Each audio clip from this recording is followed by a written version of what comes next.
What's up, guys? Welcome to MDTV Canes all day. If you're rocking with you know what to do. Hit that like and subscribe button so you never miss out on a video. Today, I got an instant reaction to a decommitment that we got. But first, I want to say big shout out to the members of the channel. People have been signing up, and I appreciate you guys so much. And don't forget, we do have our members-only live stream tonight at 9. We'll go over the Cal game. We'll touch base about the Virginia Tech game, and then we'll talk about this decommitment, and we'll talk about other games like that. We just kick it and have a good time on the Members Only podcast.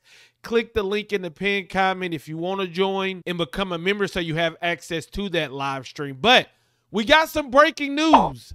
MALACHI TONEY, four-star wide receiver, has decommitted from Miami. This is something that caught me off guard. This is something that hasn't been in the tea leaves. As far as I know, it was just posted on Twitter with Hayes Fawcett saying this. Four-star MALACHI TONEY has decommitted from Miami. He tells me for On3 Recruits, the American Heritage wide receiver recently reclassified to the 2025 class. We did do a video on that. He tells me that Alabama, Oregon, and Florida State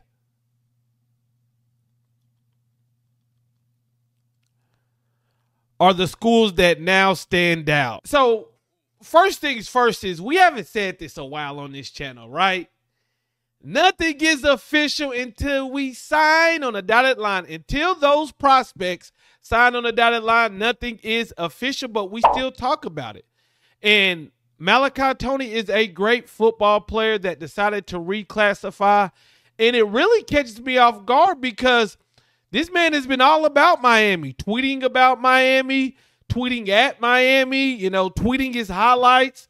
He's had a hell of a season. We watched American Heritage go up against Luke Nickel, where MALACHI TONEY, I believe, had 2 touchdowns that game. And what I liked about him is he was physical after the catch. He finds the end zone, but he's not going to be a Miami Hurricane. So I'm very interested to see what comes from this and what happened when it comes to this recruiting, because, when you look at what we've been doing on the field, we're 5-0. When you look at our wide receivers, they've all been eating. When you look at, is it a situation from our end that, I don't know. But for some reason, four-star wide receiver MALACHI TONEY decided to decommit, and this is something that definitely caught me off guard. What do you guys think about this situation? Let me know in the comments. I'm out. Peace.